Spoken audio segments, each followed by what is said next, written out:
Hello, everybody, and welcome to our special Google Hangout on Air. I'm Sunny Galt with the New Mommy Media Network, and we produce audio podcasts for new and expecting parents. And we also do these wonderful hangouts for you guys. And this is a special hangout we're doing in connection with Scripps Health and the Parent Connection. So before we get to know our expert a little bit, we learn more about mindful eating at the dinner table, which is what this whole hangout is about. I want to introduce you to Pam Nagata. Pam Nagata is with the Parent Connection, which is a great resource right here in San Diego for parents with young kids. Hi, Pam. Welcome to our hangout, and tell us a little bit more about the Parent Connection. Thank you so much, Sunny, and for having this New Mommy Media. The Parent Connection has been around since 1980, and we've put together educational classes, neighborhood playgroups, and our famous family swap meets. Don't forget the next one's coming up on April 3rd at Canyon Crest Academy in Carmel Valley. Check us out at sandiegoparent.com. And for more information about the Parent Connection, look us up on the website. You can also go to info@sandiegoparent.com. We're also very excited to have Dr. Wood here today to speak. She was actually my daughter's pediatrician when she was growing up.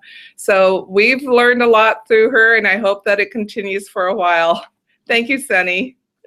All right, absolutely. So while Dr. Wood gets set up, we do want to welcome you to our hangout. And if you guys have questions as you're watching this, we have an episode page on our website where you can ask questions. We do want to hear from you. So I know a lot of people are watching this after the fact, so it's a little too late for that. But you can always go to our website at newmommymedia.com/live. Look at all the upcoming hangouts that we have going on. And right through your Facebook page, you can actually, through your Facebook account, I should say, you can ask whatever questions you want, and then we'll use those questions on the show. So you can ask the expert whatever questions you have. Okay, so I think Dr. Wood is all set up. And Dr. Wood, I know we've had you on some of our shows in the past for New Mommy Media. Welcome to today's Hangout. Great, thank you. I'm very excited to be here. Wonderful. Okay, so for our audience who may not be familiar with you yet, tell us a little bit about yourself. I know you've written a book and you've done a lot of great things. So tell us a little bit about yourself. Thank you. Yeah, so I have a book and a website. My website is Kids Eat Great, and my book is How to Get Kids to Eat Great and Love It, right? Always a challenge.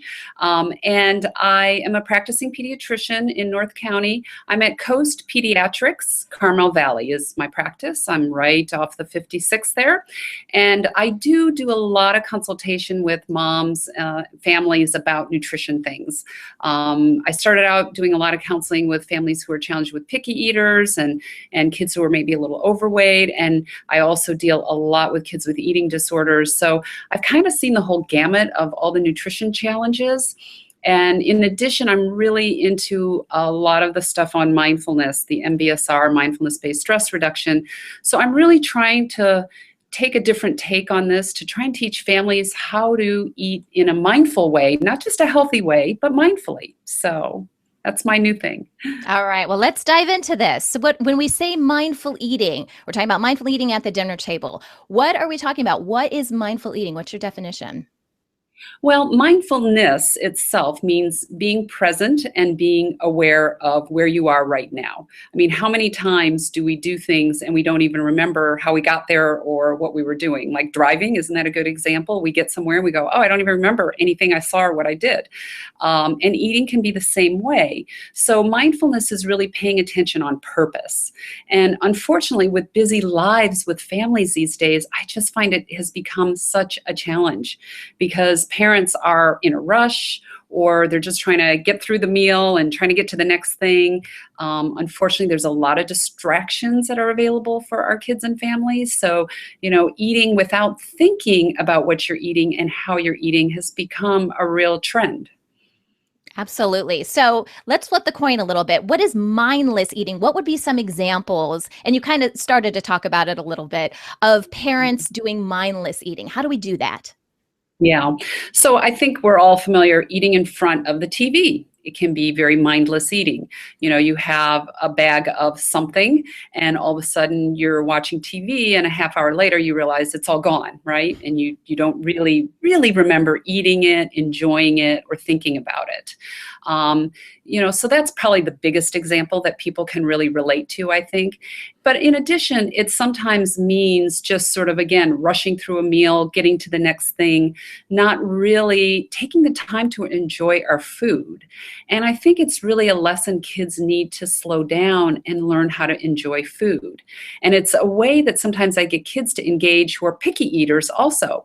Because if you start to talk about how that food smells and how, you know, it looks and maybe how it was grown and how it got manufactured, if it's like bread or something, you know, it brings a different level to the table as to what you're eating and why you're eating it. So I think it really starts to bring that connection back to kids about food, because unfortunately, I think we often think of food as, okay, it's my way to get my fuel and I'm on to the next thing. Yeah, absolutely. And I know in my house too, sometimes I feel like the human garbage disposal where my kids, you know, I fed my kids and then there's all this stuff that's like on the plate, right? And I'm like, well, you don't want to, you know, get rid of it. You don't want to just put it, you know, down the drain or in the trash or something like that. So that's my personal example of mindless eating. Yeah, that's a great example, because that is such a common thing, because it's like, oh, well, I'll just finish that up for them and I'll finish that up for them, right? Right. So, yeah. Okay, so I know that mindful eating can help reduce stress, right? How does that work exactly? Well, we know that there's been a lot of research now on something called mindfulness-based stress reduction, and it's something that was developed by John Kabat-Zinn as a way to help adults with medical problems like post-heart attack, cancer, the type A personality who has a lot of stress. And we know that it can help in reducing stress. And I think one other example of mindless eating is stress eating, where we as adults will often eat because we're stressed out. Children, I find, sometimes eat because they're bored and sometimes stressed. So those are other examples. So really, this whole stress pattern of eating has also become an issue I see with, you know, many individuals and families, and it's something that I think people need to pay attention to as far as, why am I really eating? And I talk to kids about this hunger scale. I say, 1 is I'm super, super hungry, right?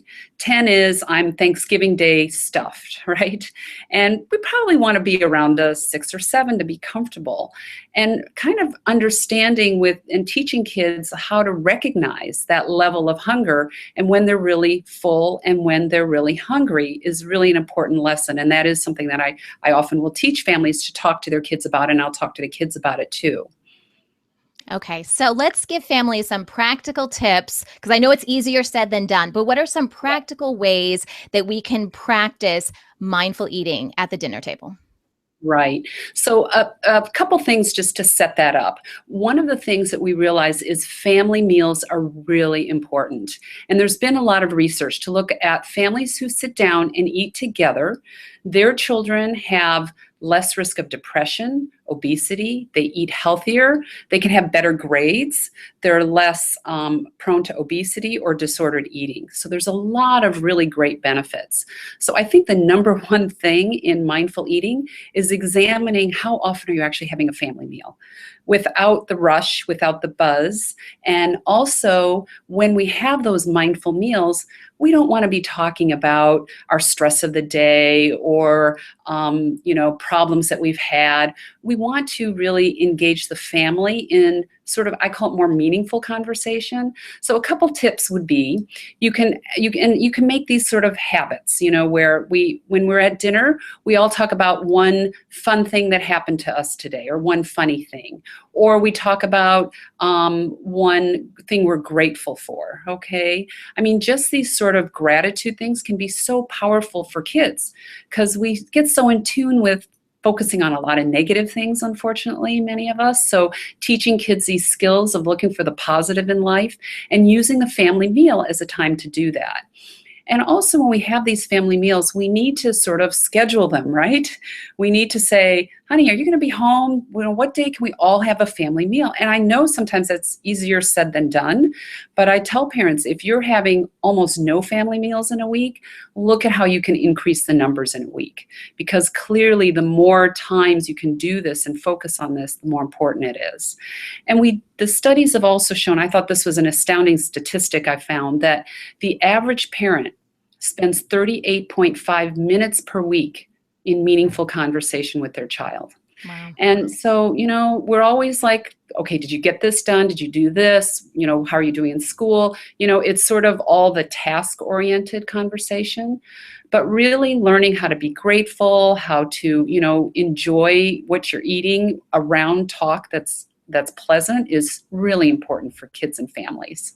And I love too that you said that it's not like it has to happen 7 days a week. Cause I think that's what we get in our head as parents. Like we want to be successful as parents, right? And we think, listen, if I can't really commit to this, I'm not going to do it at all. But that's not what you're saying. You're saying, listen, hey, even doing this a few times a week is going to help. You don't have to do it day in and day out. I don't know if that's really practical even with parents today, right? Right.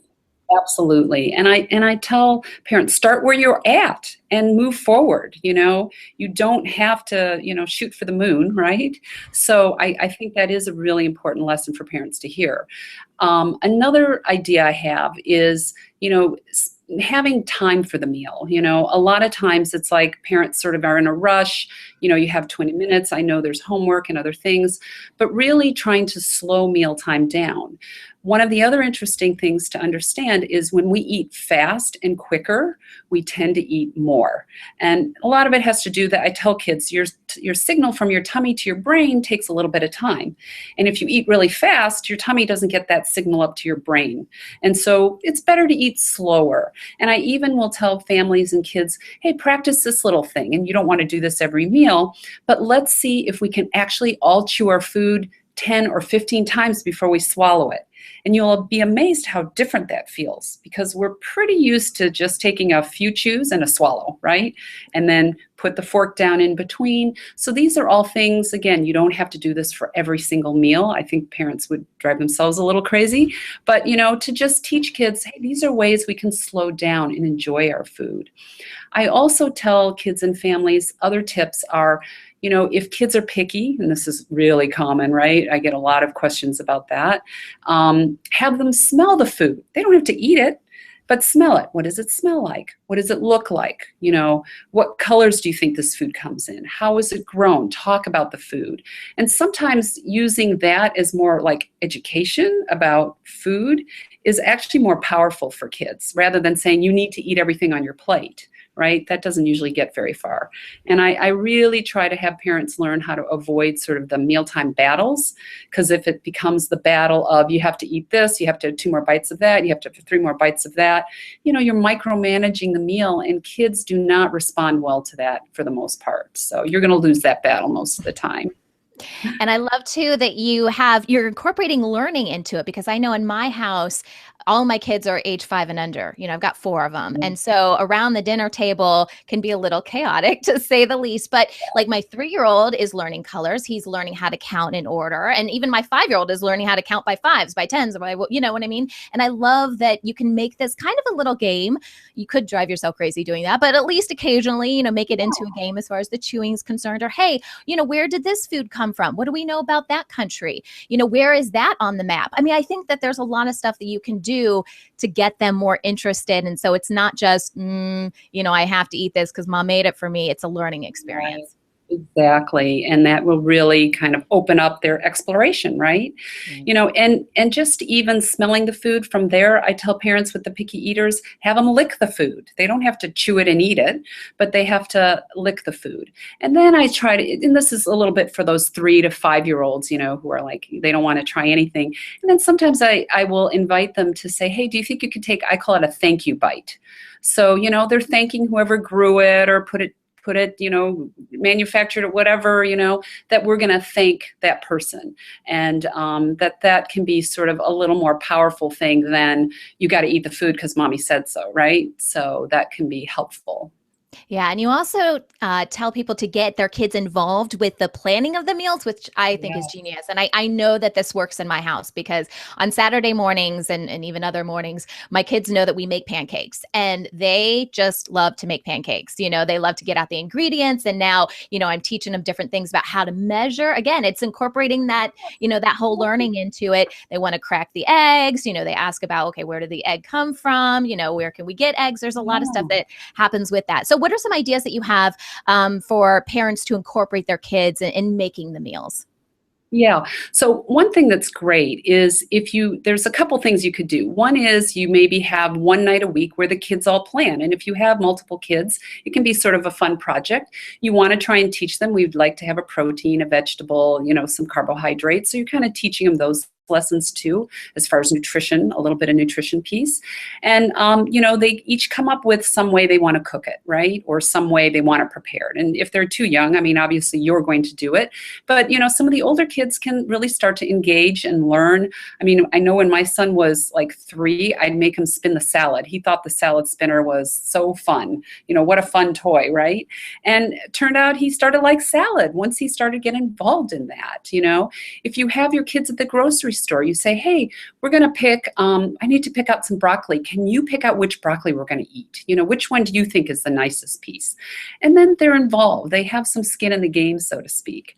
And then you can even do even more fun things. Like when your kids are older, they get to plan the whole meal. Maybe they can even start to prepare it. And they have like a menu that they give you, like make it more of a mood kind of meal. So you could even have sort of a fun mood meal. Other tricks I've done backward night. So everybody comes to the dinner table with their shirts on backwards. And maybe you start with dessert that night as sort of a special thing. And it's sort of interesting because it sort of gets dessert out of the way, especially for those kids who are kind of hanging on by a thread during the whole meal and they want dessert, right? But you get dessert out of the way. You're not going to serve them a lot. I usually try to incorporate fruit in most of the desserts. And then dessert's done, and then they get to eat the rest of the meal. So you could do it a backwards night. So that's another idea. I love that. I think we have to start that in my family, although I am a little concerned that my infant, my 3-year-old is going to stop right at at the beginning and be like, yeah, I don't want the rest of the stuff. I just like my dessert. Right. So, but it's definitely something to try. I love too that you mentioned, talking about food. So it's not necessarily good foods versus bad foods. I think I have a tendency to do this with my kids, candy and stuff, bad foods.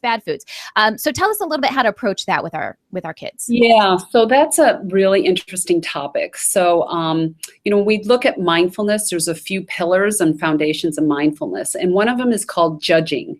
And so sometimes when we judge food and we say, this is good, this is bad, well, of course, kids identify with that. If they're eating a bad food, then they're probably bad, right? Especially when you're talking about younger children. So I talk about it more in the tone of growing foods, energy foods, and maybe slowing foods, or woe foods, foods we don't want to eat as much.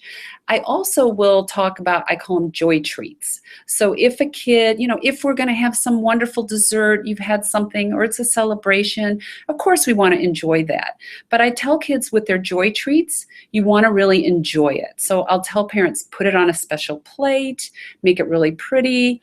Everybody has to eat it slowly, so you kind of savor it so that, there's some enjoyment in that. So it doesn't become a negative thing. Oh, we're going to have that, but we really shouldn't, And so it's always a tricky balance. And I know parents want to try and incorporate lots of healthy things, but I also recognize, and there's been research on this, if parents are too restrictive to say you can never have this, you can never have that, guess what? Your kids are going to want that even more. And as they get older, into different environments with other families, you'll see that. And believe me, I've heard stories like that where the parents say, yeah, I was just so strict and healthy. And then, my kids started to go to the neighbor's house and they started telling me they're in the pantry just getting any junk food they can, because they never see it at home. And again, it's not an invitation to say, hey, let's just free for all it, but it's just to say, hey, think about your balance and how you talk about food, because kids really hear you when you sort of identify it in a negative tone.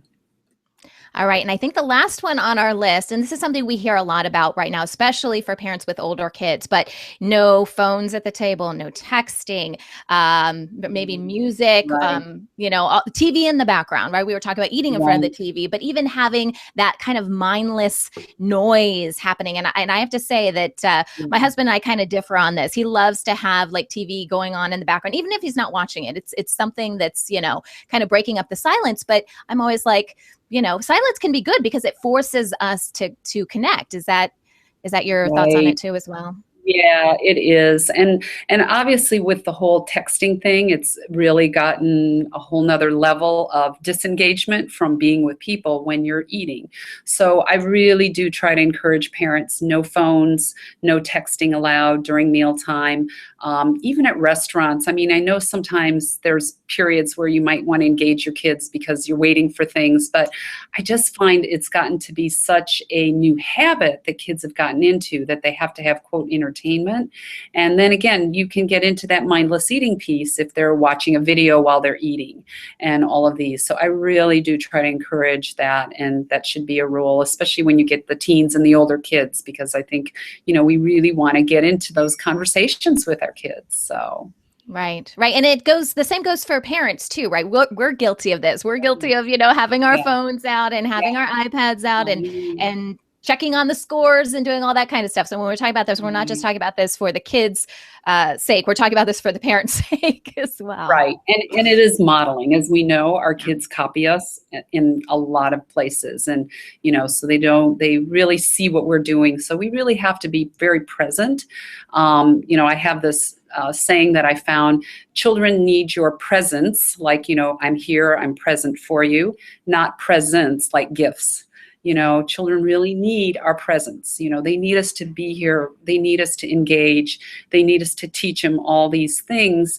And, they need to value those things. So I think that's that's hopefully this whole mindful eating piece can teach them lessons even beyond that, how to really enjoy food, but how to enjoy life, how to look for positive things, how to be present and in the moment with whatever it is you're doing. And this can be a really huge gift for children to learn. And there's a lot of, again, research coming out. UCSD is going to have a big conference on this called Bridging Hearts and Minds in a few weeks. And it is about this whole topic of mindfulness as it is utilized in schools, in medicine, with children and teens. So it's a big area that's really getting a lot of attention. Yeah, and I love that you were talking about how important it is just be in the moment, because I know especially with young kids, and I'm sure parents with older kids are dealing with this too. We're always looking for that next step. We're like, okay, now that we're out of the infant years, now we're the terrible twos, now we're, and we keep thinking about the Yeah, next step ahead. And, every parent has heard, probably been given this piece of advice that it's, goes by so fast, right? And yeah, that's one of the things, that's kind of one of my goals actually this year, is to kind of just be more in the moment. And this yeah, mindful eating goes along right with that. So yeah. Dr. Wood, thank you so much for Thank doing this you. hangout with us. This was a blast. Yeah. Appreciate it. Great, great. Thanks, Sunny. And hopefully we'll connect up again. Yes, All of right. course. And we'll include a link to your website on the Yep. episode page. So if you guys want to check out Dr. Wood's website and learn all about the classes that she has coming up and some of the other things she's working on, you can certainly do that. We want to thank the Parent Connection and Scripps Health for doing these hangouts with us. If you want more information about the Parent Connection, you can go to sandiegoparent.com. And of course, check out our website at newmommymedia.com, and all of our podcasts are on our website. Everything is absolutely free for parents. We have more of these hangouts on our website. We do product reviews, a lot of great information. And if you like today's hangout, please share it with other parents. We'd love to get the word out. So thanks so much for joining us today, and we'll see you on the next Google Hangout.